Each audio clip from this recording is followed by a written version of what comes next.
In this episode, I speak with Pablo, a student of politics and of Spanish origin, a person well versed in Spanish politics and political history.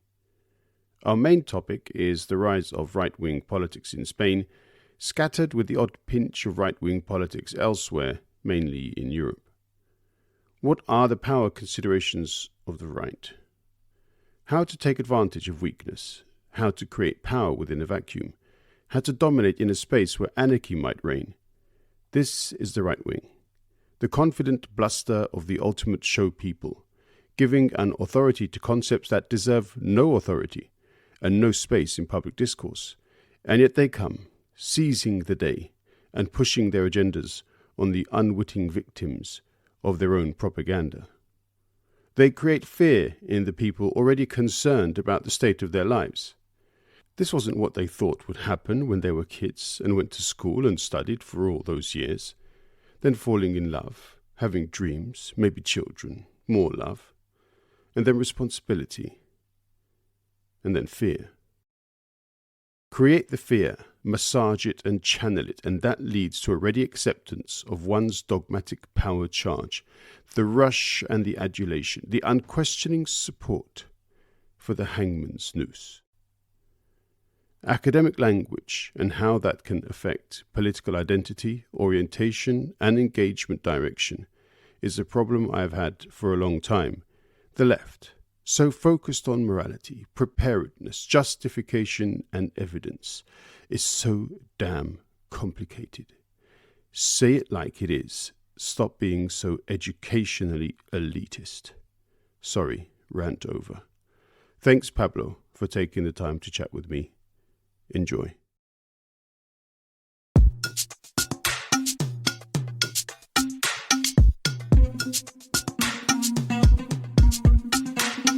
Dung weche pek kod welo mabiro etu under mic. Dung parodit kod jok mawuoyo etu under mic.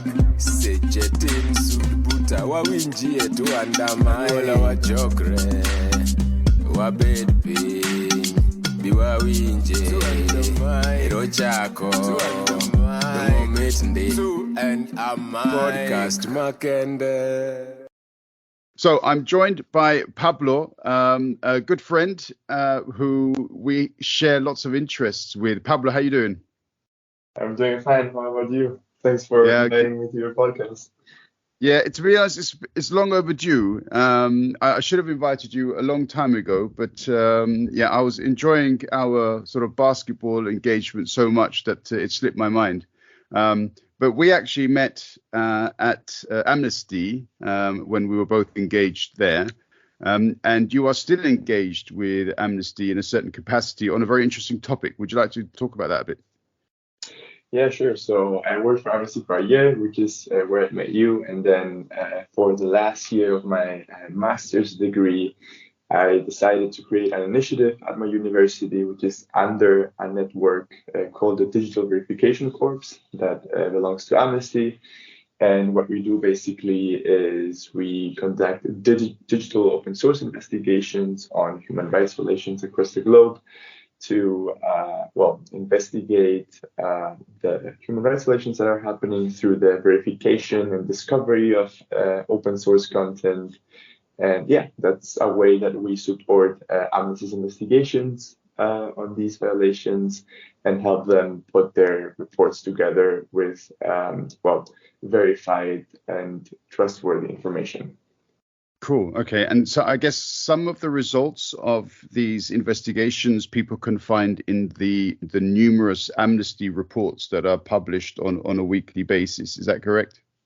Yeah, exactly. These are basically the evidence that support those reports, and they are normally published through the reports themselves, or also videos that are published to social media and the like. So, wherever you see an Amnesty report, it's very likely that we are behind scrambling through the evidence and verifying it so we can actually publish these violations. Cool. Okay. And just to confirm, you are not a millionaire.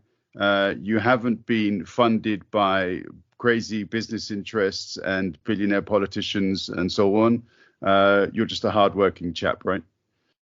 I am. I wish I had that money, but I sadly don't. So I'll Yeah. have to do with that. Okay. All right. And I'm pretty sure you don't speak Russian either.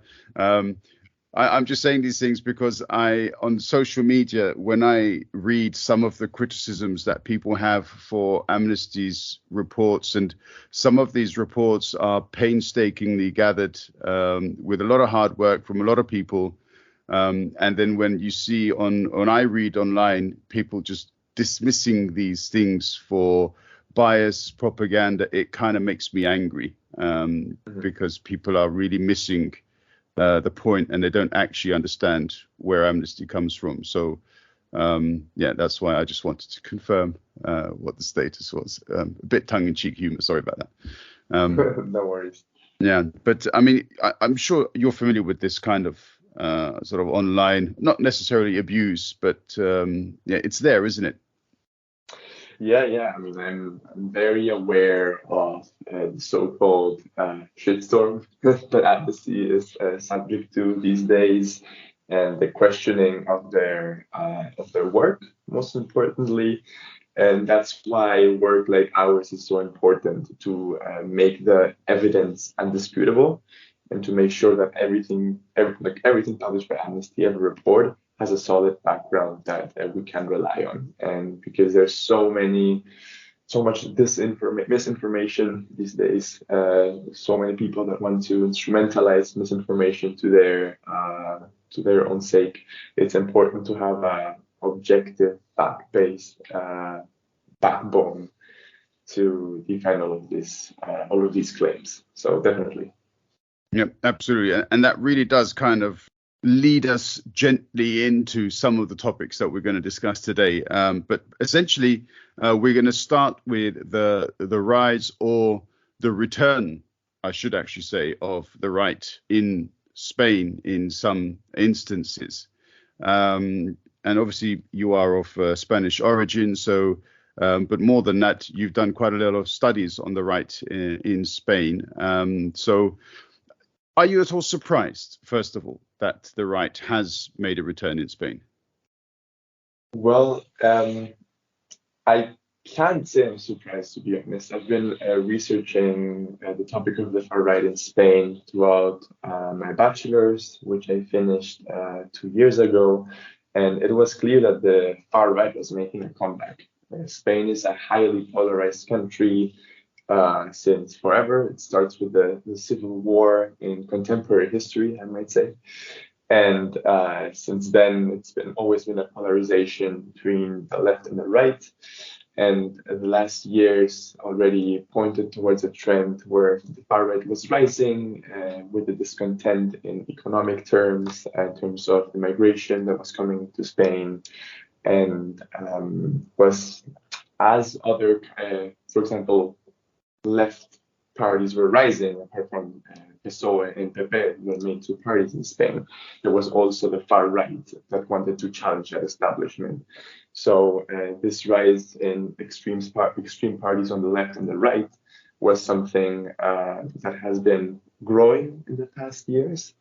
And well, in the latest elections, municipal elections, they managed to score huge victories in key municipalities in Spain. So I can't say I'm surprised, but it's been an exponential growth that maybe I didn't anticipate so quickly. When people think about Spanish politics, and okay, let's make it clearer. When I think about Spanish politics, some of the things which come to my mind immediately are the movements for independence, whether that's Catalonia, whether that's Basque or otherwise. Right-wing sentiment is, I think, correctly also associated normally with a sense of nationalism. How much has these movements for greater autonomy in some ways lit the match under nationalism and made it come up more? Or do you think that's a completely irrelevant element? Not at all. It's super relevant. As a matter of fact, it brings up the topic that has just coming to the center of a conversation in Spain, of identity politics in Spain. In Spain, there are many identities. It's not only this left and right divide. There's also there are also regional identities in Spain that are really strengthened and also contest or have to coexist with the Spanish identity. And when we talk about patriotism in Spain nowadays, it's often associated with the view of the conservatives, meaning Spain as a uniform territory where everyone is Spain. And the reality is that Spain is a plurinational state. It has the Catalans, it has the Basque country, it has many identities that live within this country. So to kind of circle back to your question, when the Catalans declared independence unilaterally back then, if I'm not mistaken, this was 2016, this sparked a really rough response by conservatives and the far right. The far right was able to instrumentalize this very good to their own benefit. It definitely sparked that sense of identity of the Spanishness, and we are all uniform, and everything else that tries to challenge that notion of Spain is a threat. So definitely, I think that the conservatives, and especially the far right, instrumentalized that to say this is the enemy, this is a threat to Spain, to our country, and it fed into their discourse and into their strategy to gain voters that were just confused and threatened by this situation. Yeah, what I often find, okay, identity in itself is a fascinating topic, whether or not we're talking about individual sense of identity and awareness of the self, the true self, and so on, and then you sort of drift into psychology and other very interesting topics. When people consider things from an external perspective, they tend not to see the individual divisions within a unit. They see as a whole. So, and this, I think, is born of ignorance.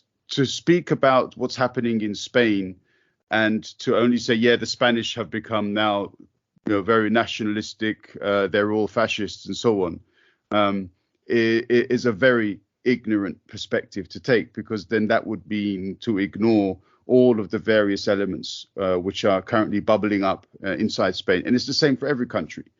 Whatever nation or whatever region, whatever family you look at, even just within a small number of people, there are different opinions. There are different personalities, different perspectives. And so therefore, it's what is quite instrumental in what you're saying here is when questions arise about identity, this is where a person, or if we say a body of people, in this case, some Spanish people, when they are at their weakest, confidence is perhaps low. They lose direction. And if I'm not mistaken, Spain is also, okay, it's a kingdom, but it's also a religious country. People look to other authorities to define themselves. And so when these traditional definitions have been weakened, there's an opportunity. And this is where these right-wing groups are very effective in pushing themselves. Yeah, I fully agree. I mean, there's always this component of fear and how to use the fear of the daily civilian, of the people. And I think the far right does that best. And in terms of the independence movements, migration, the far right has been able to exploit them and has fed those fears to their own advantage. And it's something that works really well with them, and that makes voters fiercely defend their stance for those parties. And they feel like these parties actually address a topic that the establishment, I mean the two biggest parties in Spain, are not successfully tackling. So definitely, I agree with you there in that statement. Yeah, it's interesting, and something which I always kind of try to further analyze, because no concept is ever complete. Everything is always evolving, everything is always moving, and so it's always important to go back to thoughts or concepts or ideas that we've had, and to update them, as it were. But going back to Spain then, so with regards to the recent achievements of, or the gains in some cases of, the right-wing party. So now I've identified, is it Vox, as one of the main right-wing parties? Are there others that you feel should be mentioned? I would say is the only one. It's the flagship far-right party in Spain, and if there's another one, they're pretty small. So I would say Vox is the flagship party to focus on. Okay, but there are also traditional conservatives. I mean, where do they rate on the scale of the political spectrum? Wow. I mean, the PP, Partido Popular, the conservatives, I would say they're the classic conservative party as we know them from European governments. Religious, conservative in terms of, economics, migration policies. So they're really the standard conservatives as we know them. So moderate in terms of when we look at them compared to the far right, naturally, but of course not as socially oriented, so to say, as the Social Democrats. So that is the landscape that we're looking at right now. And right now, actually in Spain, it's really difficult to categorize this PP party, because it's taken a change of direction many times in the past years, a change of leadership. And as such, there have been kind of advancements towards the far right that have been a bit confusing towards their identity. And then at some point, again, a return to the middle and kind of like trying to distance themselves from the far right. So there have been a lot of changes in policy that make it really confusing and complicated to define this party.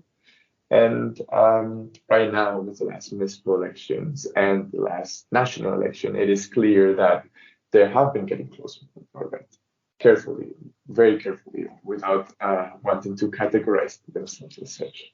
Mm. Yeah, it is very interesting, because you started the topic of identity, and it kind of emerges again there that the conservative parties, and I think it's not unique to Spain, but also in the UK and in Germany and other countries too, with the rise of parties even further to the right, they don't really know how far they should go in their policies, because they're not used to having somebody on that side. They're used to being the furthest to that side. They're used to being the ones that can push, I won't say liberal thinking, but push progressive thinking away, and claim that it's sort of anti-patriotic, that it's anti-establishment, that it's more rebellious, that it doesn't know how to manage the economy, that it doesn't know how to manage businesses, and it's just full of sort of flighty dreams that are unrealistic. But then all of a sudden, there's a new player which has taken up considerable space on their right, which is even more direct and even more critical of the current situation. And they seem lost, to be honest. And that from the UK's perspective, I look at the Conservative Party, they do what all Conservatives do, which is basically respond with short-term policies, very aggressive, trying to take control. But in fact, what it looks as though is that they have absolutely no idea. They're just lashing out in desperation. Their backs are against the wall. Is it that bad in Spain? I mean, in Spain, I would say there is that desperation. from the Conservative Party. Also because Social Democrats and the left spectrum is pretty strong and tries to actually manages to keep their numbers, if I'm not mistaken, at least in the past couple of years. And when you have that, and as a Conservative Party, you're not managing to be as attractive to the people because of past policies not working, or because people are looking towards other options right now, and the establishment doesn't seem to be it. What we're seeing is a trend of the Conservatives smartly using the far right as their partner to get into power.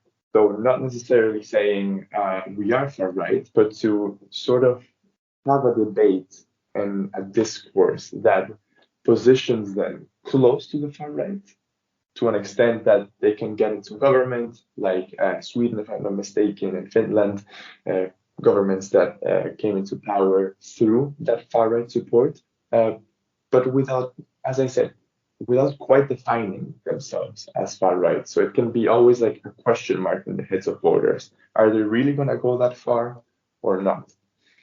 And it's a really interesting device to look at because it really depicts the extent that conservatives are willing to go in order to get to power.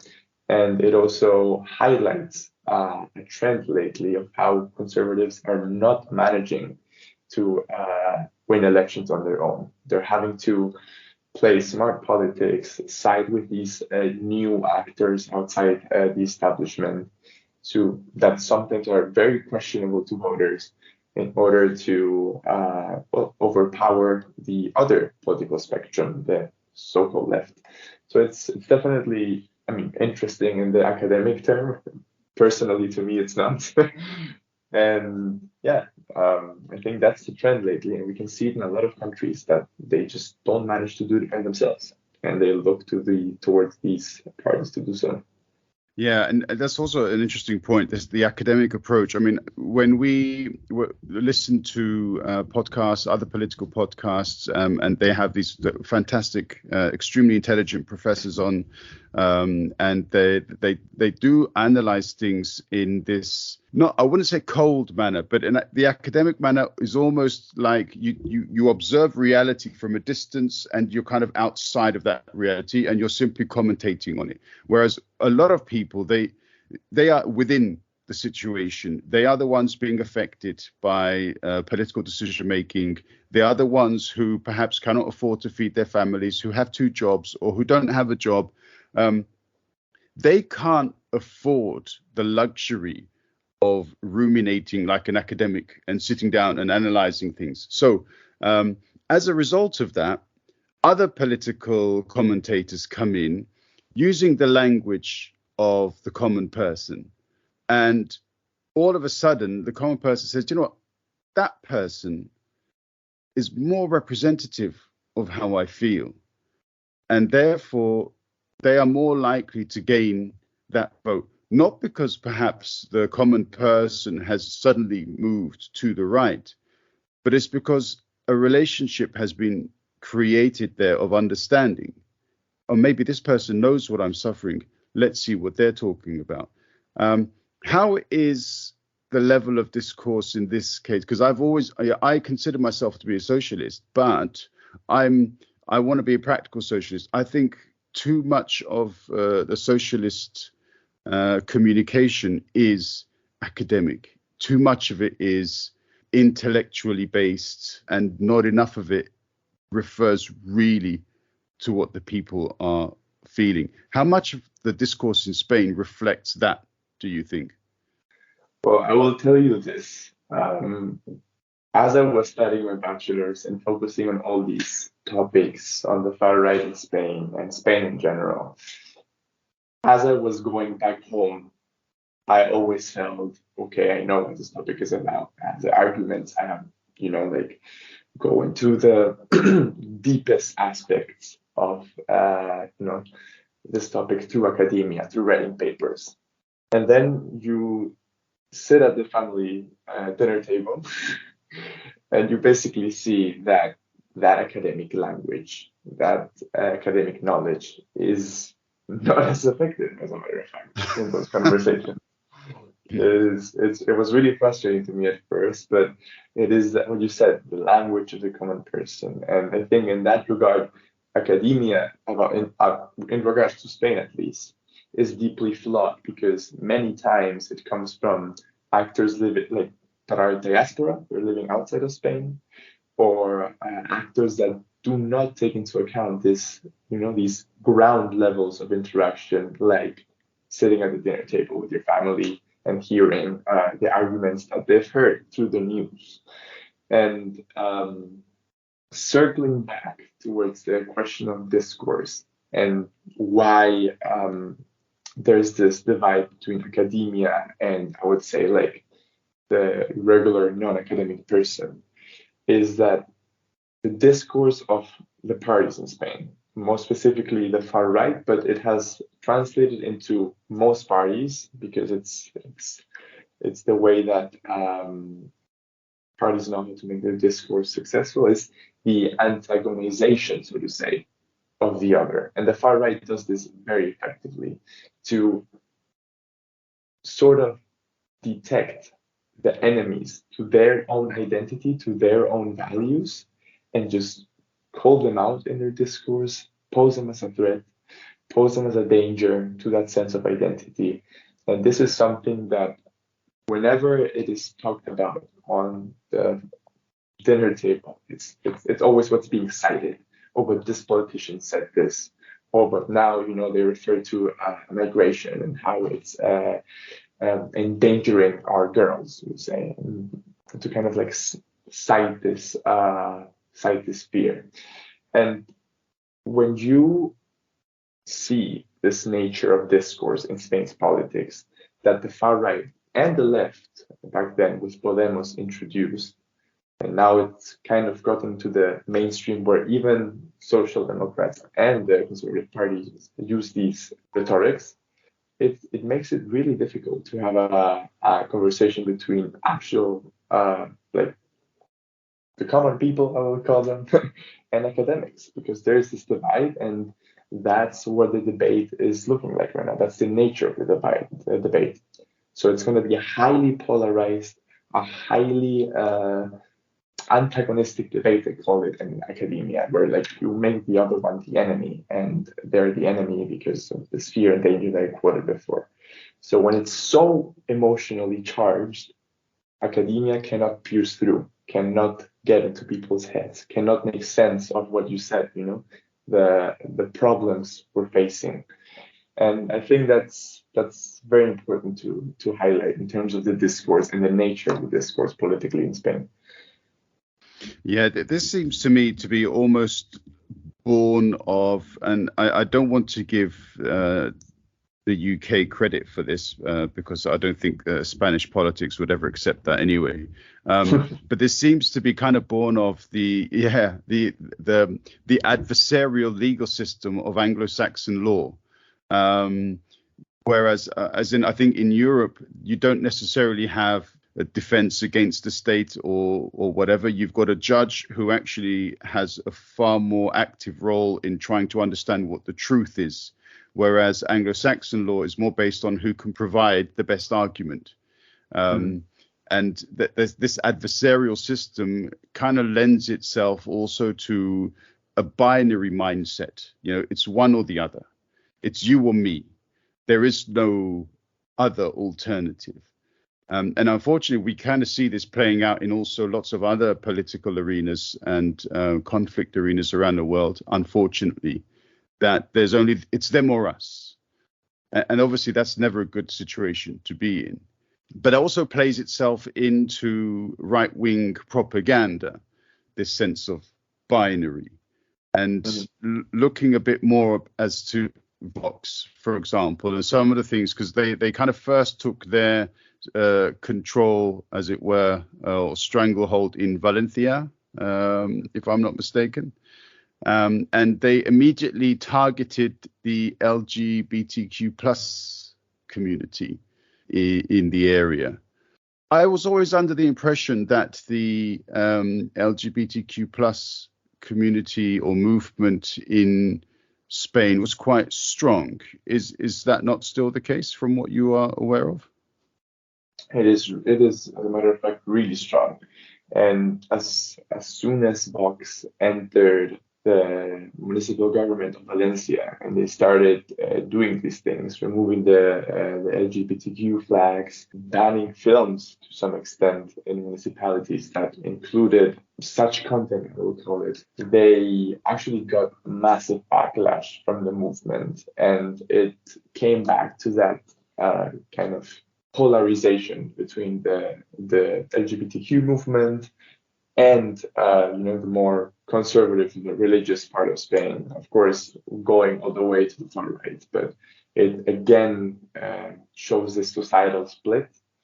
But nevertheless, as I said, the fact that Vox did this does not mean that the movement is weak. As a matter of fact, it's pretty strong in Spain. It's been always very vocal, and it caused massive backlash. So it's not like Vox is kind of managing to undermine these sentiments and these people yet. Yeah, this is definitely one of the many reasons why I have such an affinity for the LGBTQ plus community. I think they are politically aware, generally speaking, with the people that I have spoken with. There is a strong sense of connection. There is a strong sense of equality, fairness, because of having suffered inequality for such a long time, a lack of respect from the ruling classes. And also a topic which I had not necessarily forgotten about, but that you reminded me of earlier. For me, especially politically, the most important elements of society are the progressive elements, because I associate myself most closely with them. So I'm happy to present my biases in front of everyone. So I'm very pro gender equality. I think the future of humanity is in the hands of women and very much supported by the LGBTQ plus community. Now, in Spain recently, there was a very controversial incident with regards to the head of the Spanish FA. And you reminded me about this. And eventually he stood down. But I don't think he stood down because he felt he had done anything wrong. He stood down because of the pressure he had been put under. Is this entire saga also related to some parts of Spanish society moving to the right as well? Because in right-wing communities, shall we say, the role of the woman is greatly diminished. Definitely. I think actually I found it, and this is only my opinion. So anyone who's listening to this podcast, please be aware of that. I think that this case is, to a certain extent, representative of whenever you have this sort of sexual abuse in Spain. It is basically this whole debate and game around how to put this in proper words, kind of questioning the victim's statement and whether, it might have been like the actions by the man might have been misinterpreted, and the man, of course, saying that they, of course, didn't want to. For example, Rubiales said that the kiss was an act of euphoria in the moment, and he actually asked her if they wanted to kiss, something that Jenny Hermoso, the player, the manager of Spain's football association, totally denied. There was no question before that kiss happened, and it sparks this debate between among society in Spain of, oh, she might have been lying, kind of undermining this whole feminist struggle or the perspectives of women in Spain whenever they're facing such aggressions. So, as I said, we see this split in society again, where the conservatives kind of question these policies and the statements of women that have faced these kind of assault. And of course, the feminist perspectives just voicing that this had been plain and just absolute sexual assault, so to say. It's definitely tricky, and as you said, I have been carefully trying to measure my words here, which just led to a bit of confusion. But definitely, there is around this case, there was a lot of controversy on how the manager reacted, and he definitely stepped down because of pressures and because FIFA imposed a ban on him where he couldn't act as the acting president for a couple of months. So he was deeply convinced of what he did. And in the lie that he was promoting, that he did ask for the kiss, that it was a moment of euphoria, that it is okay. Like in that lie, he is deeply convinced that he did nothing wrong, even though cameras were there. There is the statement of Jenny Hermoso, which is mind-blowing to me. We have the statement, we have the cameras, and he still has the audacity of kind of relativizing the story. And that is a problem that we have nowadays in Spain, that whenever this abuse happens, it is always being questioned and kind of like everything is revisited again. And I think that's just inherently wrong. Yeah, it's also indicative of societies beyond Spain, including Spain, but also beyond Spain. Whenever I've read comments from women on social media, one of the most telling and thought-provoking statements, which spoken by many women, is this is why women who suffer abuse don't automatically go to the police. Because even when it occurs in front of millions on television, people deny it. There is debate. It's not automatically accepted as having occurred the way the victim says it occurred. And most sexual abuse doesn't happen in front of millions of people on live television. And so therefore, the ability to prove that it occurred is not so easy. And a lot of the time, women end up having to sit in front of a police officer that automatically doesn't believe them anyway. And in some, I would say, perhaps limited situations, but I don't know, maybe not so limited, the police officers themselves are sexist. So it's very much a system kind of set up, whether that's deliberate or not, against women. But we clearly know in this patriarchal society that it exists purely for men to enjoy. And this is also why I think society finds itself in the situation that it does. Lots and lots of people are unhappy. They don't really know why.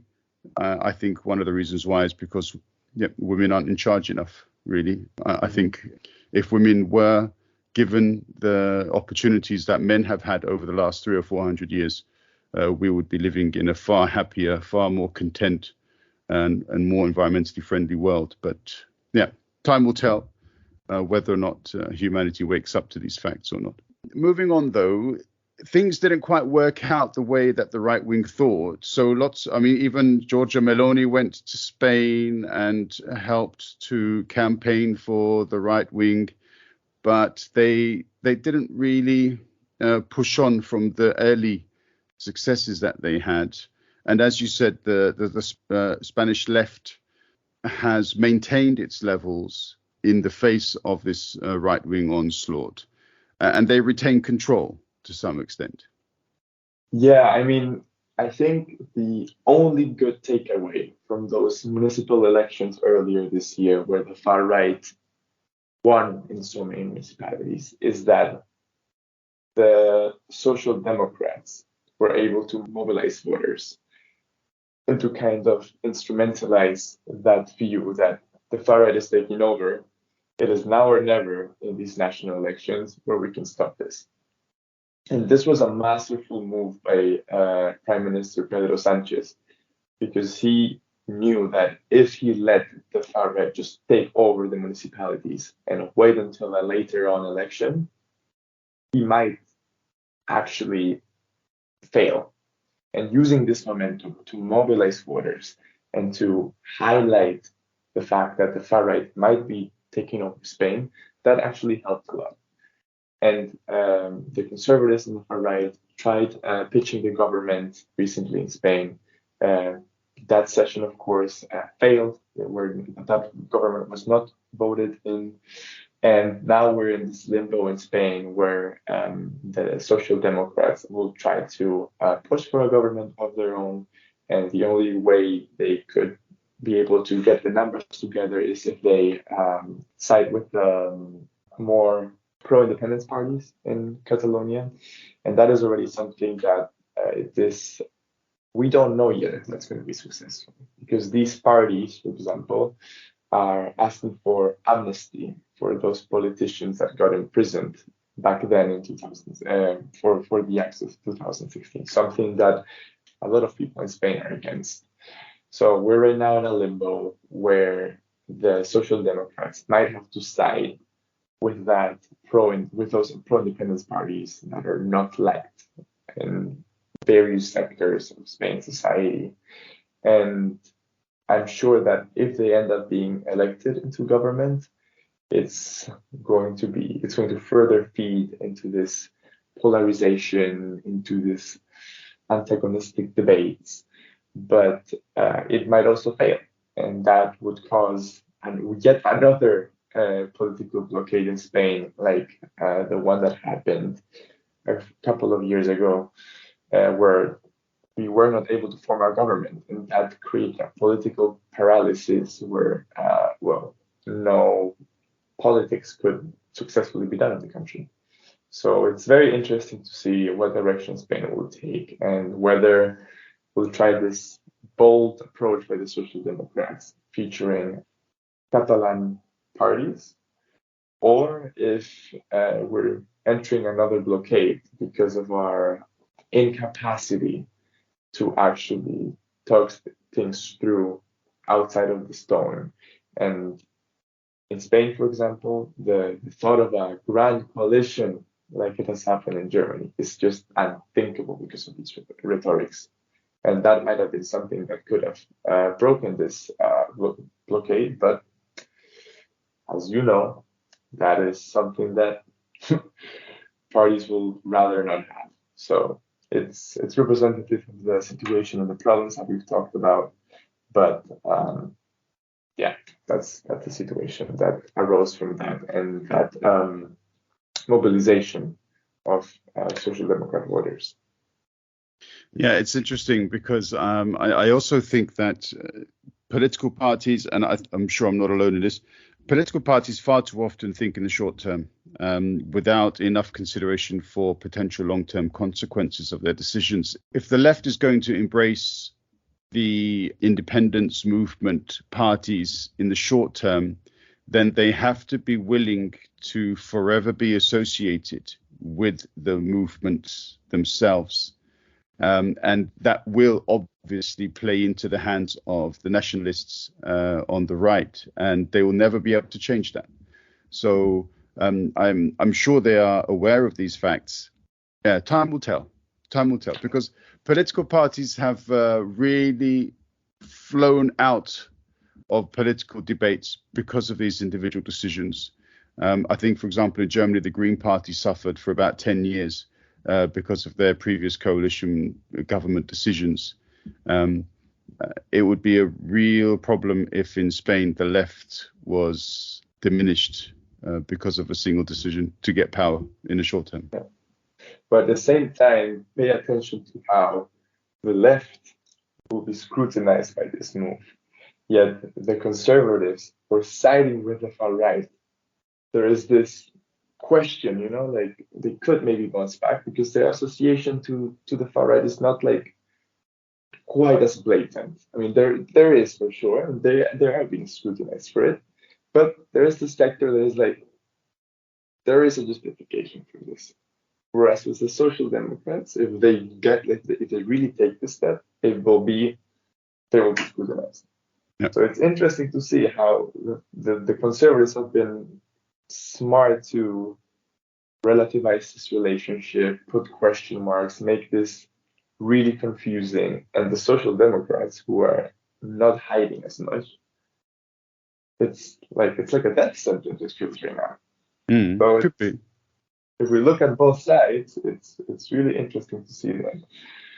It's indicative of the world that the right wing has created, that they have normalized the far right in politics and done the absolute opposite for left-wing progressive positions. And this is something we have to be fearful of. But this is something which, and like to touch on the sort of final topic, as it were, this is the influence of think tanks within political discourse in, we're talking about Europe here, but we've seen this quite a bit in the USA. Think tanks which are backed by very large donors, usually elitist, corporatist donors, very much on the right wing.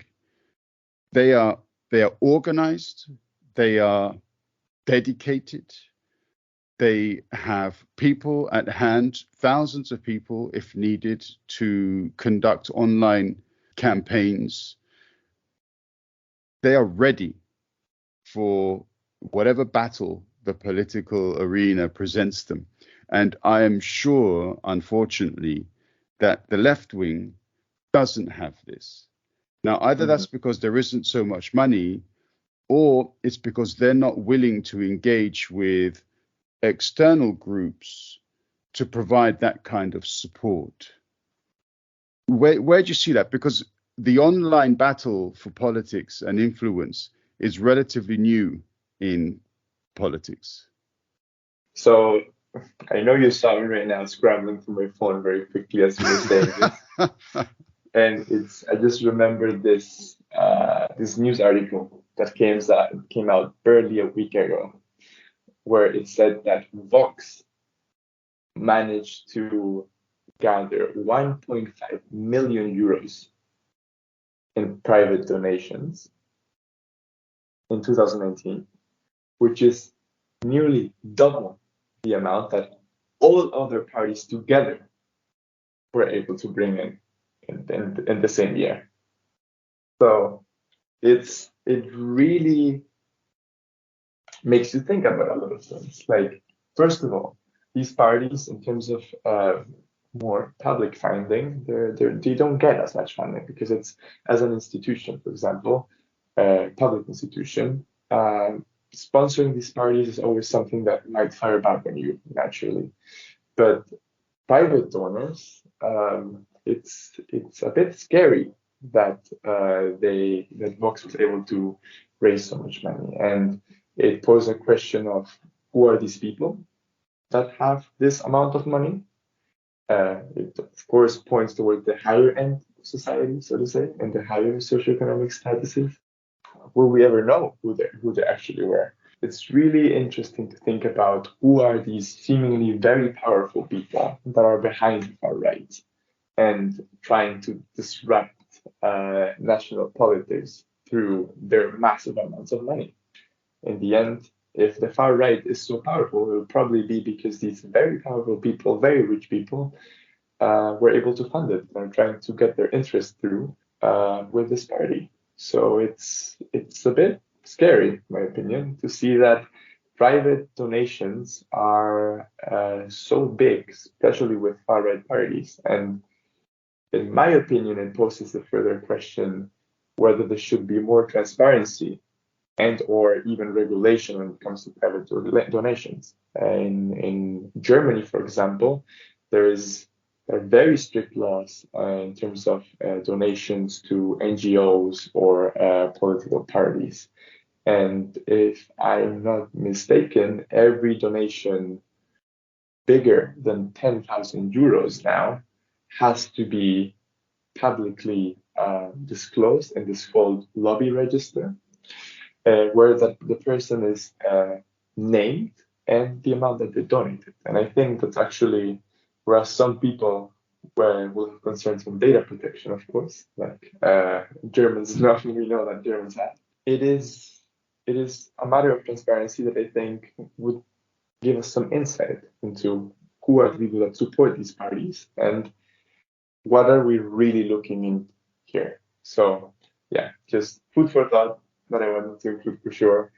But yeah, definitely concerning. And to see that it's double the amount in all other parties together in Spain, just I'll not say anything else than Okay. just oh. But just a couple of things on that. I think that the German approach is the correct one. If somebody wants to directly engage in influencing political decision making at the highest level, then I think that for that particular activity, the right to data privacy is then no longer valid. It's different if I'm sending my 10 grand or 15K to a friend of mine because they need financial help and I'm providing that for them. That's different because that's not going to affect the nation. But if I want to influence politics directly, then I think I should be named and that should be placed on a public register. And I think that's the right way of doing things. The other point I wanted to make also is that normally when people talk about such things, the response is, you're a conspiracy theorist, you're talking about these secret groups, blah, blah, blah. No, these are not secret groups. As you said, these are business interests. These are people who very clearly seek to profit from their investment. Sending money to a right-wing political party for them is an investment. In many cases, it's actually cheaper than advertising to attain the same objective. So this is not in any way a conspiracy theory, which anybody would, where there's no tinfoil hats here.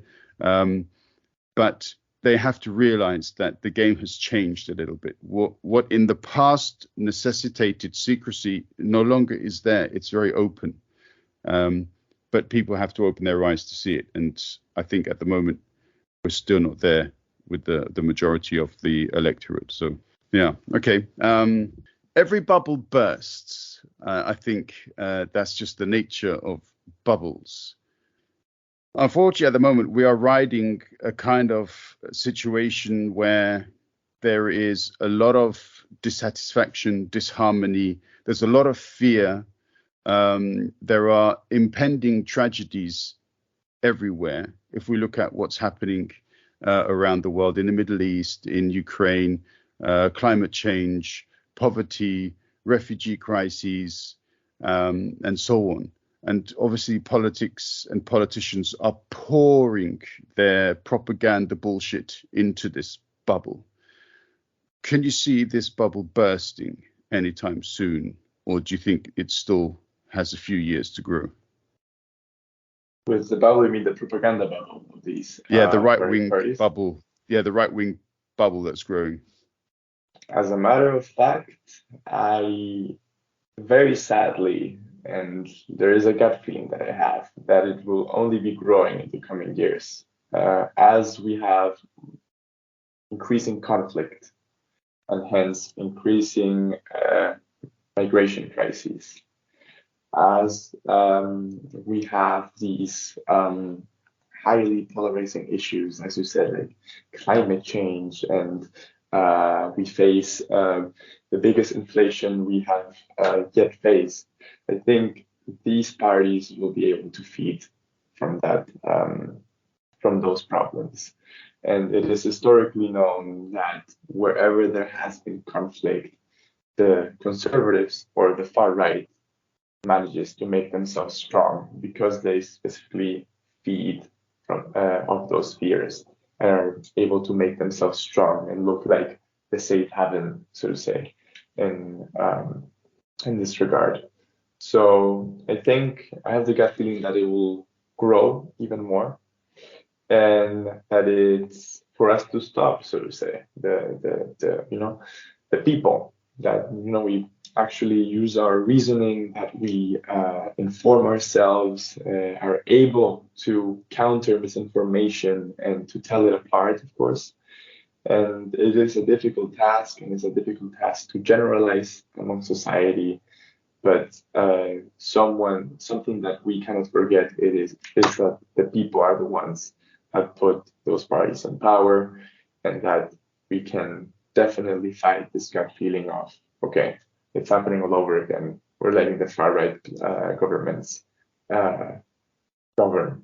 So that is something that, it's not a helpless thing that's going to happen at all cost. It's something that we can stop and that we can counter. Fantastic. Pablo, thank you very much. It's always a pleasure to talk politics with you. I missed those good old days where we could do that.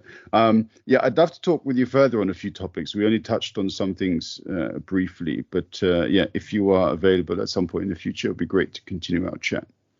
Naturally, whenever. Just let me know. You know that basketball is always a good way of communicating these things.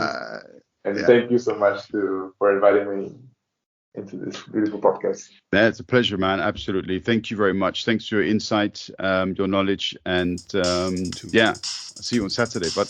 Yeah, see you on Saturday, and thanks for this amazing conversation. Take care.